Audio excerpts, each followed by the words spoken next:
महादेवपुरी गांव के जंगल में पीलू अपना एक छोटा सा पराठे का ठेला चलाती थी।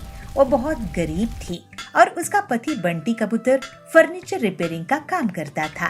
पीलू चिड़िया और बंटी दोनों हनुमान जी की भक्ति किया करते थे। वो लोग हर दिन हनुमान जी को भोग लगाते थे और राम नाम का जाप किया करते थे। एक दिन बंटी जब काम से लौट रहा था, तब उस पर कुछ अनजान गुंडे हमला कर देते हैं और वो बुरी तरह से घायल हो जाता है। कालू कौवा भी पीलू की दुकान के सामने अपनी खाने की दुकान चलाता था। वो ये सुनकर बहुत खुश होता है कि पीलू के घर मुसीबत आई है। हे हनुमान जी, ये क्या हो गया? इन्होंने किसी का क्या बिगाड़ा था? अब आप ही हमारी सहायता कीजिए। पीलू, दुखी मत हो। हनुमान जी के कारण ही मैं बचा हूँ, नहीं तो मेरी जान भी जा सकती थी। जी, आप सच कह रहे हैं। मुझे भक्ति में शक नहीं लाना चाहिए। मैं थोड़े गहने बेच कर आती हूँ जिससे आपका इलाज हो सके, क्योंकि अब मुझे भी थोड़े दिनों तक दुकान बंद रखनी पड़ेगी आपकी देखभाल के लिए।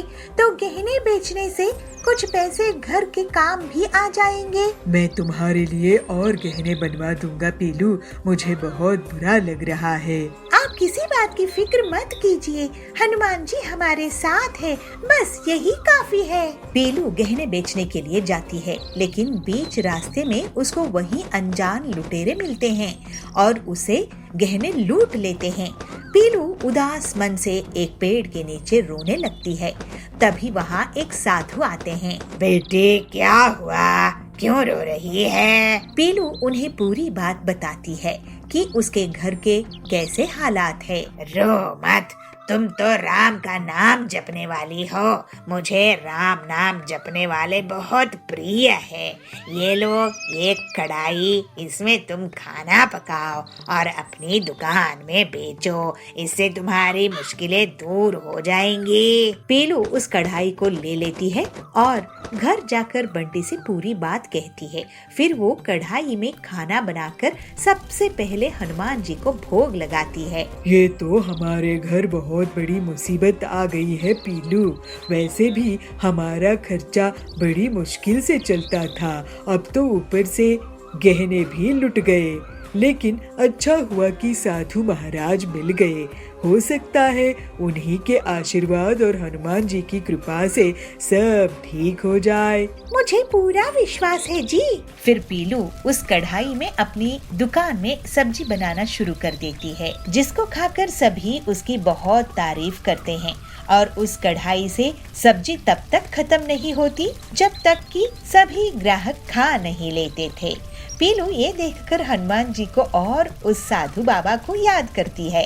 आपकी बहुत दया है हनुमान जी। जय सिया राम, जय सिया राम, जय सिया राम। अब बेटी पीलू, कितनी स्वादिष्ट सब्जी बनाई हो। ऐसी सब्जी हर रोज तुम हमें खिलाया करो। तुम्हारे हाथों में तो जादू है। हाँ हरिया भाई, ये कमाल तो सिर्फ पीलू दीदी ही कर सकती है। इनके खाने की जितनी तारीफ की जाए कम है। मेरे घर के लिए 5 प्लेट खाना पैक कर दो पीलू दीदी। पीलू की दुकान में कमाई होती देखकर कालू कौवा बहुत जलने लगता है। वो पीलू को नुकसान पहुंचाने के बारे में सोचता है। इसकी दुकान तो अब जोर शोर से चलने लगी है। मुझे इसकी काट निकालनी पड़ेगी, नहीं तो मेरी दुकान बंद हो जाएगी। इसके पास ये चमत्कारी कढ़ाई आई है कहाँ से? इसको मैं चोरी करवा लूंगा, उसके बाद ये लोग भिखारी हो जाएंगे। कालू उसी रात को उन अनजान बदमाशों से मिलता है और उन्हें पीलू के घर से कढ़ाई चुराने के लिए पैसे देता है। पीलू अपने घर में हनुमान जी की आरती करती है और बंटी को दवाइयाँ खिलाती है। इसके बाद दोनों पति पत्नी राम नाम का जाप करते हैं, खाना खाते हैं और वो सो जाते हैं। उनके घर अनजान बदमाश घुसते हैं और चुपचाप झांक कर देखते हैं। बंटी और पीलू आराम से सो रहे थे। वो सब अंदर आते हैं और उस कढ़ाई को उठाने की कोशिश करने लगते हैं, लेकिन तभी वो कढ़ाई अचानक से बहुत बड़ी हो जाती है और वो सारे बदमाश उस कढ़ाई के नीचे दब जाते हैं और चीख उठते हैं। अरे ये तो वही बदमाश है जिन्होंने मेरे गहने लूटे थे। पीलू की चिल्लाना देख बंटी उठता है और देखता है इन्हीं लोगों ने मुझ पर हमला किया था। ये लोग साधु बाबा जी की चमत्कारी कढ़ाई चुराने आए थे। वो साधु बाबा कोई और नहीं थे, हनुमान जी ही थे। उन्हीं के ऐसे चमत्कार हो सकते हैं। हमें माफ कर दो हनुमान भक्तों, हमें तो कालू ने तुम्हारे यहाँ भेजा था। और फिर पीलू और बंटी पुलिस को बुलाते हैं और पुलिस उन बदमाशों को और उनके कहने पर कालू को पकड़कर ले आती है। बंटी और पीलू हनुमान जी से प्रार्थना करते हैं। हे हनुमान जी, आपकी दया अपरंपार है। आपकी जय हो। जय सिया राम, जय हो। कालू अपने लालच के कारण जेल में जा चुका था। बंटी और पीलू अपनी मेहनत और हनुमान जी की भक्ति करते हुए दुकान चलाते हैं और उस कढ़ाई में खाना बनाते हैं। वो लोग हर रोज अब गरीब लोगों को मुफ्त में खाना भी देते थे और हंसी खुशी रहने लगते हैं। नारियल पानी ले लो, ताज़ा ताज़ा नारियल पानी, ठंडा ठंडा नारियल पानी। आजकल जंगल के पक्षी कोल्ड ड्रिंक्स पीते हैं, तू कहीं और जाके अपनी दुकान लगा। अरे पीलू चिड़िया, हम आज से तुम्हारे से ही नारियल पानी खरीद कर पिया करेंगे।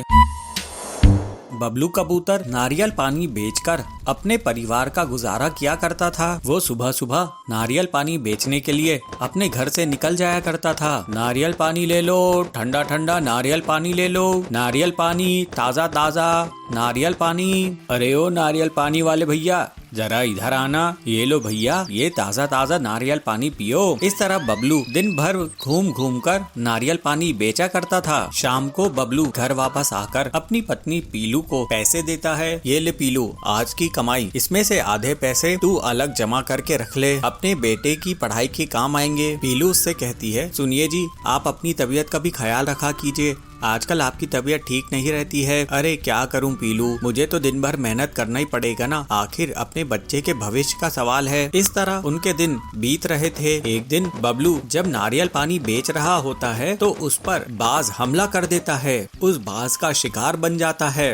सुंदरी ये सब दूर बैठकर देख रही थी। सुंदरी पीलू के पास जाती है और उसे पूरी बात बताती है। पीलू, बहुत दुख की बात है, बबलू बाज का शिकार बन गया। ये सुनकर पीलू जोर जोर से रोने लगती है। ये आप क्या कह रही हो सुंदरी काकी, उस बाज की आखिर मेरे पति से क्या दुश्मनी थी? कई दिनों तक पीलू बबलू की याद में दुखी रहती है। एक दिन उसका बेटा उसके पास आकर कहता है, माँ इतने दिन हो गए, तुम सिर्फ रो रही हो, तुम कुछ खा पी भी नहीं रही हो। अगर तुम्हें कुछ हो गया तो जरा सोचो मेरा क्या होगा, इसलिए कुछ खा लो, अपने लिए नहीं तो मेरे लिए ही कुछ खा लो। इस तरह से पीलू चिड़िया अपनी जिंदगी की एक नई शुरुआत करती है। एक दिन पीलू अपने बेटे से कहती है, बेटा तू घर में ही रहना और थोड़ा अपना ख्याल रखना, मैं नारियल पानी बेचने के लिए जा रही हूँ। माँ मैं भी तुम्हारे साथ नारियल पानी बेचने के लिए चलूंगा, मैं तुम्हें अकेला नहीं जाने दे सकता। पीलू कहती है, नहीं बेटा, मैं तुझे अपने साथ लेकर नहीं जा सकती। पीलू किसी तरह अपने बेटे को समझाती है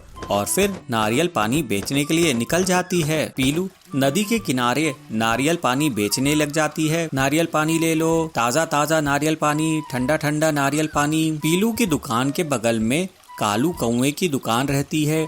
वो वहाँ पर कोल्ड ड्रिंक्स बेचा करता था। कालू उससे कहता है, अरे पीलू, तू यहाँ पर क्या नारियल पानी बेच रही है? यहाँ पर मेरी कोल्ड ड्रिंक्स की दुकान है। आजकल जंगल के पक्षी कोल्ड ड्रिंक्स पीते हैं, तू कहीं और जाके अपनी दुकान लगा। पीलू कहती है, ठीक है कालू भैया, मैं कहीं और जाकर अपने नारियल पानी की दुकान लगाती हूँ। कालू सही कह रहा था। पीलू दिन भर बैठी रहती थी लेकिन उसका नारियल पानी नहीं बिकता था। इस तरह कई दिन बीत जाते हैं। ज्यादा कोल्ड ड्रिंक पीने के कारण सभी पक्षियों की तबीयत बिगड़ने लगती है। जंगल का डॉक्टर उन्हें कहता है, अरे जी, आप लोग जो कोल्ड ड्रिंक पी रहे हैं उसी की वजह से आप लोगों की तबीयत इतनी खराब होती जा रही है। अगर आप लोगों को अपनी तबीयत ठीक रखनी है तो ये कोल्ड ड्रिंक बंद करके ताज़ा ताज़ा नारियल पानी पिया करो। पीलू चिड़िया अपने नारियलों के साथ उदास बैठी हुई थी। वो सोच रही थी कि अब आगे उसका क्या होगा। तभी वहाँ पर जंगल के सारे पक्षी आ जाते हैं। अरे पीलू चिड़िया, हम आज से तुम्हारे से ही नारियल पानी खरीद कर पिया करेंगे। हम आज से कोल्ड ड्रिंक बिल्कुल बंद कर देंगे। अब तुम हम सबको ये ताज़ा ताज़ा मीठा नारियल पानी दो और हाँ मलाई अलग से निकाल कर देना। हा। पीलू कहती है, जी बिल्कुल, मैं आप लोगों को ये स्वादिष्ट नारियल पानी दूंगी, इससे आप सबका स्वास्थ्य भी अच्छा रहेगा। इस तरह से पीलू और मेहनत करके ज्यादा से ज्यादा नारियल पानी बेचने लगती है और उससे उसकी बहुत बढ़िया कमाई हो जाती है। अब वो अपनी बेटी को अच्छा जीवन देती है। इस तरह पीलू अब खुशी खुशी रहने लगती है। भिलाईपुर के गांव में पीलू सोडा बेचा करती थी। पीलू का सोडा बहुत बिकता था। पीलू घरेलू तरीके से रंग बनाया करती थी और बहुत अच्छे से अलग अलग फ्लेवर बनाकर बेचा करती थी। ये लोगों को बहुत पसंद आता था। उसकी दुकान के सामने कालू की भी सोडा की दुकान थी, लेकिन वो बहुत ही आलसी था और पीलू की तरक्की से जलता था। सोडा ले लो सोडा, रंग बिरंगे अलग अलग फ्लेवर्स के सोडा, ऐसे फ्लेवर्स आपको पूरे जंगल में कहीं नहीं मिलेंगे। सोडा ले लो सोडा, हाजमा ठीक करने वाला सोडा। तो टिल्लू कहता है, कालू भाई, आजकल लोग शौक के लिए सोडा पीते हैं, हाजमा ठीक करने के लिए नहीं। इसलिए हम पीलू की दुकान में जाते हैं, वहाँ एक से एक फ्लेवर के सोडे मिलते हैं। ये सुनकर कालू बहुत गुस्सा करता है। टिल्लू पीलू की दुकान जाकर पूरे परिवार के लिए सोडा ले लेता है। ये लो टिल्लू भैया, फैमिली पैक सोडा, 500 रुपए हुए। कालू सोच में पड़ जाता है। इस पीलू को हराने का तरीका सोचना होगा, नहीं तो मुझे ये गरीब कर देगी और मुझे जंगल छोड़कर जाना पड़ेगा। उस रात कालू जाबाज चील के पास जाता है और जंगल से एक पाउडर लेकर आता है, जिसको वो अपने सोडा में मिलाता है। अगले दिन कालू मिलावटी सोडा बेचने लगता है। सोडा ले लो, इंटरनेशनल सोडा, एक बार पियोगे तो बार बार पियोगे। सोडा ले लो, इंटरनेशनल सोडा, एक बार पियोगे तो बार बार पियोगे। अरे कालू भैया, तुम कहाँ से इंटरनेशनल सोडा ले आए? वो मेरे जीजाजी ने भेजे हैं अमेरिका से। एक बार पी के तो देखो टिल्लू भाई, बार बार पियोगे। ठीक है, एक दो, नहीं अच्छा लगा तो पैसे नहीं दूंगा। कालू टिल्लू को सोडा देता है और टिल्लू एक के बाद एक 5 सोडा पी जाता है। अरे वाह कालू भाई, क्या सोडा है! इसके सामने तो पीलू का सोडा एकदम बकवास है। मैं अपने दोस्तों को भी यहाँ लाता हूँ। और जल्दी ही पीलू की दुकान खाली हो जाती है। कोई भी ग्राहक उसके पास नहीं जाता है और सिर्फ कालू के पास ही सब सोडा पीते हैं। पीलू, तुम जंगल छोड़कर अफ्रीका चली जाओ, वही तुम्हारे लिए सही रहेगा। मैं तो बर्बाद ही हो गई हूँ। ये अचानक से कालू का कौन सा जीजा जी पैदा हो गया अमेरिका में। उस रात पीलू अपनी दुकान बंद करके जा रही थी। वो बहुत उदास थी और जंगल छोड़ने के बारे में सोच रही थी। तभी उसे कालू दूर जंगल में उड़ता हुआ दिखता है।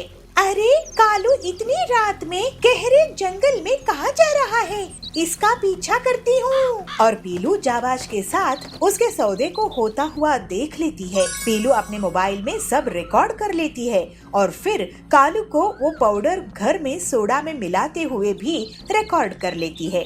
पीलू तुरंत ही हरिया इंस्पेक्टर के पास जाती है। इंस्पेक्टर साहब, ये देखिए, कालू सोडा में नशा मिला रहा है। हरिया वो वीडियो देखता है और बहुत गुस्सा करता है। मैं इसकी हड्डियां तोड़ दूंगा। फिर हरिया सभी चिड़ियों को लेकर कालू के घर जाता है। कालू, तुम मुझे नशा वाला सोडा बेच रहे थे, अब हम सब तुम्हारा नशा उतारेंगे। ऐसे टिल्लू कहता है। कालू की बहुत पिटाई होती है और फिर उसे जेल हो जाता है। इस तरह से पीलू अपनी ईमानदारी के कारण जंगल में अकेली सोडा बेचने वाली रह जाती है और अपना जीवन हंसी खुशी बिताने लगती है। मुझे क्या उल्लू समझे थे? हमें नहीं जाना मनाली, तू ही जा इस खटारा में। कालू एक ट्रिपल डेकर बस बनाता है। ऐसी बस पूरी दुनिया में कहीं नहीं होगी और होनी भी नहीं चाहिए। बाजपुर के जंगल में कालू कौवा रहता था। वो हमेशा से बहुत बेकार के काम करने में रुचि रखता था। ऐसे ही एक दिन वो अपने दोस्तों के साथ घूम रहा था। अरे भाई, छुट्टियाँ आ रही है, चलो कहीं घूमने चलते हैं। तो हरिया बोलता है, चलो हम मनाली चले। तो कालू कहता है, मनाली क्यों जाना है, कुछ बड़ा सोचो। हम लोग चांद पर चलते हैं, वहाँ घूमेंगे, तो हमारी जंगल में नाम होगा।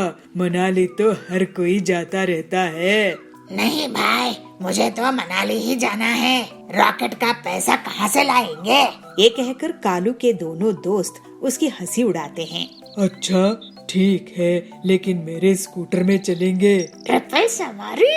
अगले दिन कालू उनके सामने अपना स्कूटर लाता है। उसको देखकर वो लोग हैरान रह जाते हैं। कालू के स्कूटर में अगल बगल 2 और स्कूटर जुड़े रहते हैं। है ना कमाल का मेरा स्कूटर, चलो अब इसमें चलते हैं। अरे वाह कालू, तूने तो बहुत ही अच्छा आविष्कार किया है। हाँ, मुझे क्या उल्लू समझे थे। चलो अब मजे करेंगे मनाली में। इस तरह से तीनों दोस्त उस स्कूटर में निकल पड़ते हैं, लेकिन थोड़ी ही दूरी में उसका पेट्रोल खत्म हो जाता है। अरे ये क्या, 5 किलोमीटर में ही पेट्रोल खत्म हो गया? हाँ, 3 स्कूटर है ना, वजन कम करने के लिए मैंने एक ही पेट्रोल टैंक लगाया है, लेकिन 3 इंजन है तो पेट्रोल थोड़ा ज्यादा पीती है ये स्कूटर। हे भगवान, हर 5 किलोमीटर में इसका पेट्रोल खत्म हो जाएगा। हमें नहीं जाना मनाली, तू ही जा इस खटारा में। कालू के दोनों दोस्त वहाँ से भाग जाते हैं। अरे रुको रुको, स्कूटर को धक्का तो दे दो। कालू अपना स्कूटर धक्का देकर घर वापस लाता है और अपने पिता कड़क से कहता है, पापा, मेरे दिमाग की इस गांव में कोई कदर नहीं है।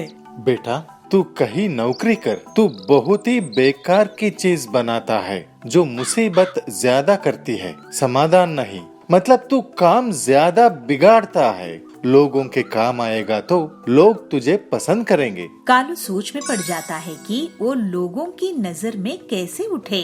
तभी वो एक डबल डेकर बस को देखता है।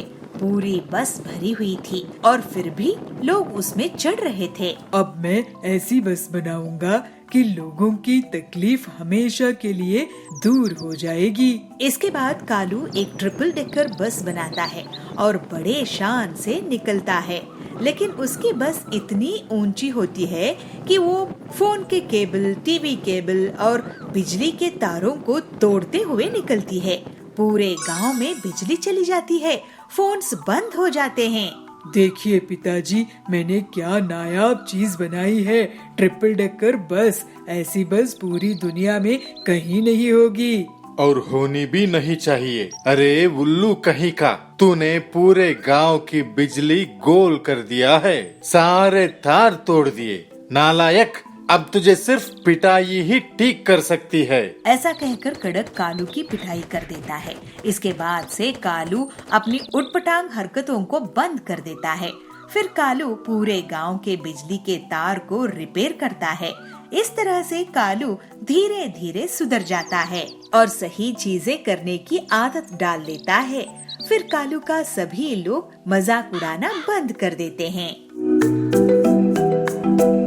पितापुर नाम के छोटे से गांव के जंगल में एक गरीब चिड़िया पीलू कपड़े डिजाइनिंग का काम करती थी। वो अपने ही घर से छोटा सा बुटीक चलाती थी, वहीं पे काम करती थी और वहीं पे रहती थी। पीलू जंगल में पहली कपड़ा डिजाइनर थी। ऐसे ही एक दिन हरी तोती पीलू के यहाँ पहुँचती है। पिल्लू, मुझे देखने के लिए लड़के वाले आने वाले हैं। अगर लड़के को मेरी ड्रेस पसंद आ गई और मेरी शादी पक्की हो गई तो मैं तुम्हें पैसे दूंगी, नहीं तो मैं तुम्हें पैसे नहीं दूंगी।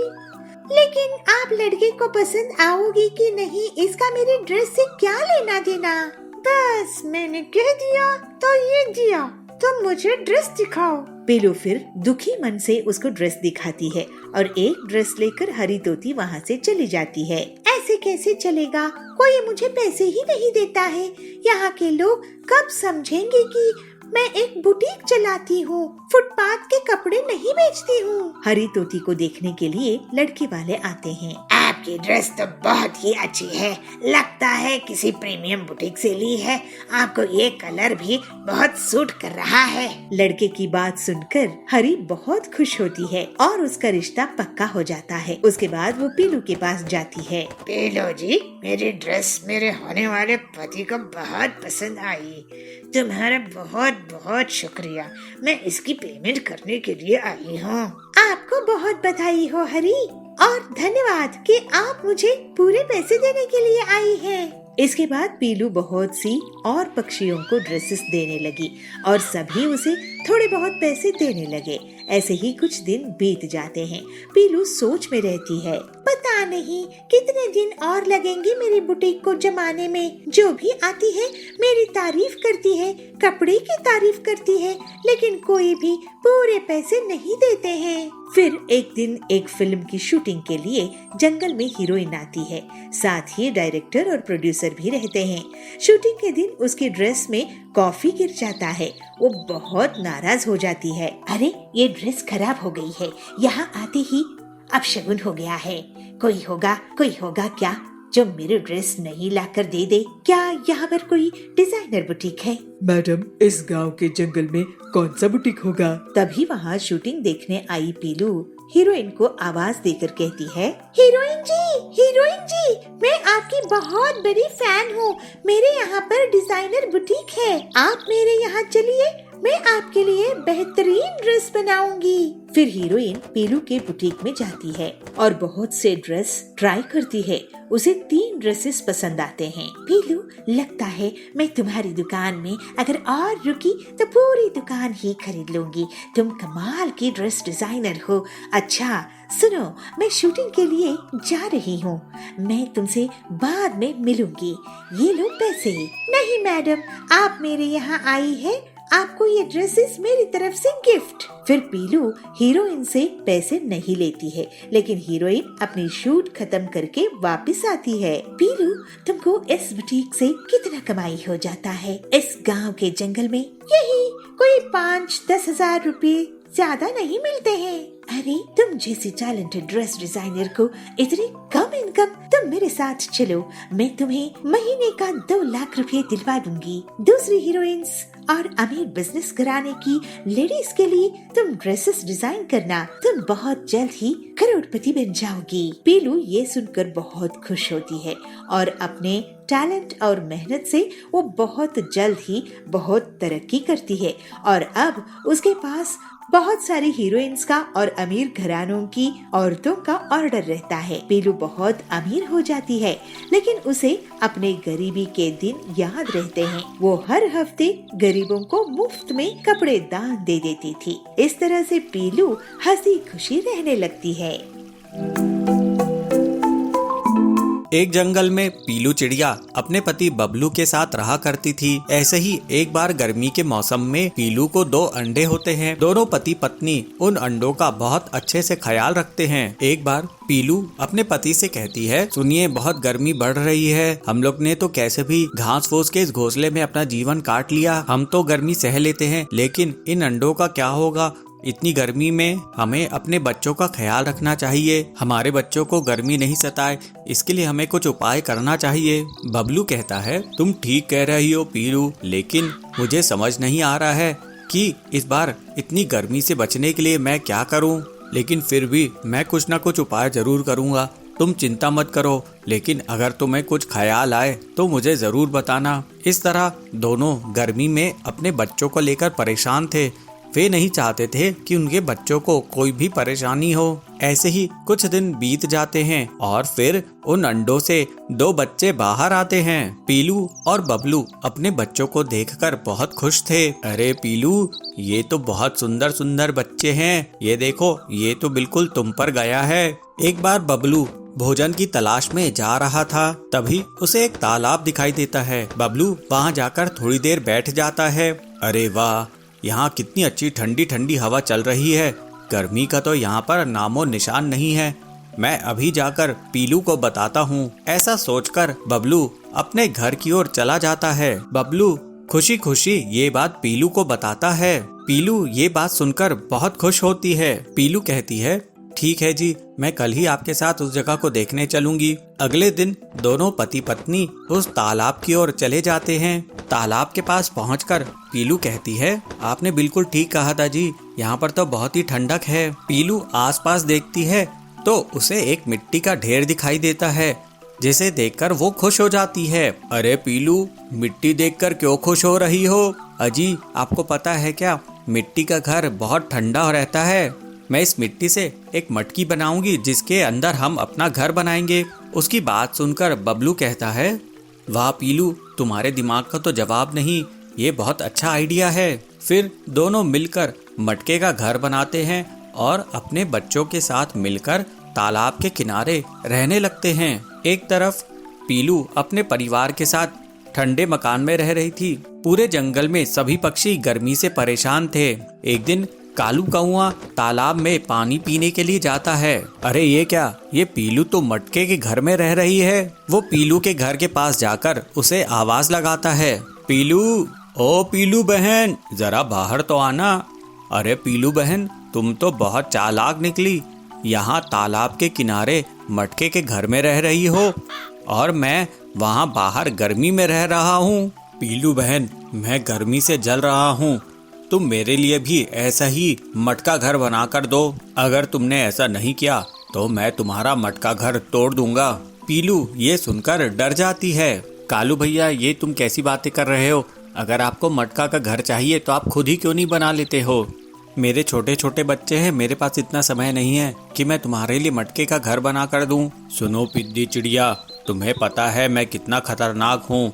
अगर मुझे तुमने मटके का घर नहीं बना के दिया तो इसका अंजाम बहुत बुरा होगा। जो भी मेरा काम करने से मना करता है उसको मैं मिटा देता हूँ। 2 दिनों बाद मैं फिर से आऊँगा, मुझे मेरा घर तैयार चाहिए। इस तरह से पीलू को धमकाकर कालू वहाँ से चला जाता है। पीलू सोचती है, अरे अब मैं क्या करूँ, ये कालू ने तो मुझे मुसीबत में डाल दिया है। पीलू मिट्टी इकट्ठा करके कालू के लिए मटकी का घर बनाती है। 2 दिनों बाद कालू फिर से उसके पास जाता है। क्यों रे पीलू, क्या तूने मेरे लिए मटके का घर बनाया कि नहीं? पीलू कहती है, हाँ कालू भैया, वो देखो, वो रहा तुम्हारा मटके का घर। फिर कालू अपने मटके के घर में जाकर बहुत खुश हो जाता है। कालू सोचता है, अरे वाह, इस मटके घर में कितनी ठंडक है। अगर मैंने इस चिड़िया को डराया नहीं होता तो ये मेरे लिए मटके का घर नहीं बनाती। लेकिन जब सभी पक्षियों को पता चलता है कि कालू ने पीलू को डराकर अपना घर बनवाया तो वे नाराज हो जाते हैं और कालू को धमकाते हैं। फिर कालू को अपना मटकी का घर बनाने के लिए पीलू को पैसे देने पड़ते हैं। कुछ समय बाद सभी पक्षी पीलू से पैसे देकर मटकी का अपना अपना घर बना लेते हैं। इस तरह से पीलू सबके लिए मटके का घर बनाकर बहुत खुश होती है। इससे उसकी आमदनी भी हो जाती है। फिर वे सब गर्मी के मौसम में खुशी खुशी रहते हैं। नारियल पानी ले लो, ताज़ा ताज़ा नारियल पानी, ठंडा ठंडा नारियल पानी। आजकल जंगल के पक्षी कोल्ड ड्रिंक्स पीते हैं, तू कहीं और जाके अपनी दुकान लगा। अरे पीलू चिड़िया, हम आज से तुम्हारे से ही नारियल पानी खरीद कर पिया करेंगे। बबलू कबूतर नारियल पानी बेचकर अपने परिवार का गुजारा किया करता था। वो सुबह सुबह नारियल पानी बेचने के लिए अपने घर से निकल जाया करता था। नारियल पानी ले लो, ठंडा ठंडा नारियल पानी ले लो, नारियल पानी ताज़ा ताज़ा नारियल पानी। अरे ओ नारियल पानी वाले भैया, जरा इधर आना, ये लो भैया, ये ताज़ा ताज़ा नारियल पानी पियो। इस तरह बबलू दिन भर घूम घूम कर नारियल पानी बेचा करता था। शाम को बबलू घर वापस आकर अपनी पत्नी पीलू को पैसे देता है। ये ले पीलू, आज की कमाई, इसमें से आधे पैसे तू अलग जमा करके रख ले, अपने बेटे की पढ़ाई के काम आएंगे। पीलू उससे कहती है, सुनिए जी, आप अपनी तबीयत का भी ख्याल रखा कीजिए, आजकल आपकी तबीयत ठीक नहीं रहती है। अरे क्या करूं पीलू, मुझे तो दिन भर मेहनत करना ही पड़ेगा ना, आखिर अपने बच्चे के भविष्य का सवाल है। इस तरह उनके दिन बीत रहे थे। एक दिन बबलू जब नारियल पानी बेच रहा होता है तो उस पर बाज हमला कर देता है। उस बाज का शिकार बन जाता है। सुंदरी ये सब दूर बैठकर देख रही थी। सुंदरी पीलू के पास जाती है और उसे पूरी बात बताती है। पीलू, बहुत दुख की बात है, बबलू बाज का शिकार बन गया। ये सुनकर पीलू जोर जोर से रोने लगती है। ये आप क्या कह रही हो सुंदरी काकी, उस बाज की आखिर मेरे पति से क्या दुश्मनी थी? कई दिनों तक पीलू बबलू की याद में दुखी रहती है। एक दिन उसका बेटा उसके पास आकर कहता है, माँ इतने दिन हो गए तुम सिर्फ रो रही हो, तुम कुछ खा पी भी नहीं रही हो। अगर तुम्हें कुछ हो गया तो जरा सोचो मेरा क्या होगा, इसलिए कुछ खा लो, अपने लिए नहीं तो मेरे लिए ही कुछ खा लो। इस तरह से पीलू चिड़िया अपनी जिंदगी की एक नई शुरुआत करती है। एक दिन पीलू अपने बेटे से कहती है, बेटा तू घर में ही रहना और थोड़ा अपना ख्याल रखना, मैं नारियल पानी बेचने के लिए जा रही हूँ। माँ, मैं भी तुम्हारे साथ नारियल पानी बेचने के लिए चलूंगा, मैं तुम्हें अकेला नहीं जाने दे सकता। पीलू कहती है, नहीं बेटा, मैं तुझे अपने साथ लेकर नहीं जा सकती। पीलू किसी तरह अपने बेटे को समझाती है और फिर नारियल पानी बेचने के लिए निकल जाती है। पीलू नदी के किनारे नारियल पानी बेचने लग जाती है। नारियल पानी ले लो, ताज़ा ताज़ा नारियल पानी, ठंडा ठंडा नारियल पानी। पीलू की दुकान के बगल में कालू कौवे की दुकान रहती है। वो वहाँ पर कोल्ड ड्रिंक्स बेचा करता था। कालू उससे कहता है, अरे पीलू, तू यहाँ पर क्या नारियल पानी बेच रही है? यहाँ पर मेरी कोल्ड ड्रिंक्स की दुकान है। आजकल जंगल के पक्षी कोल्ड ड्रिंक्स पीते हैं, तू कहीं और जाके अपनी दुकान लगा। पीलू कहती है, ठीक है कालू भैया, मैं कहीं और जाकर अपने नारियल पानी की दुकान लगाती हूँ। कालू सही कह रहा था। पीलू दिन भर बैठी रहती थी, लेकिन उसका नारियल पानी नहीं बिकता था। इस तरह कई दिन बीत जाते हैं। ज्यादा कोल्ड ड्रिंक पीने के कारण सभी पक्षियों की तबीयत बिगड़ने लगती है। जंगल का डॉक्टर उन्हें कहता है, अरे जी, आप लोग जो कोल्ड ड्रिंक पी रहे हैं उसी की वजह से आप लोगों की तबीयत इतनी खराब होती जा रही है। अगर आप लोगों को अपनी तबीयत ठीक रखनी है तो ये कोल्ड ड्रिंक बंद करके ताज़ा ताज़ा नारियल पानी पिया करो। पीलू चिड़िया अपने नारियलों के साथ उदास बैठी हुई थी। वो सोच रही थी कि अब आगे उसका क्या होगा। तभी वहाँ पर जंगल के सारे पक्षी आ जाते हैं। अरे पीलू चिड़िया, हम आज से तुम्हारे से ही नारियल पानी खरीद कर पिया करेंगे। हम आज से कोल्ड ड्रिंक बिल्कुल बंद कर देंगे। अब तुम हम सबको ये ताज़ा ताज़ा मीठा नारियल पानी दो, और हाँ, मलाई अलग से निकाल कर देना। पीलू कहती है, जी बिल्कुल, मैं आप लोगों को ये स्वादिष्ट नारियल पानी दूंगी। इससे आप सबका स्वास्थ्य भी अच्छा रहेगा। इस तरह से पीलू और मेहनत करके ज्यादा से ज्यादा नारियल पानी बेचने लगती है और उससे उसकी बहुत बढ़िया कमाई हो जाती है। अब वो अपनी बेटी को अच्छा जीवन देती है। इस तरह पीलू अब खुशी खुशी रहने लगती है।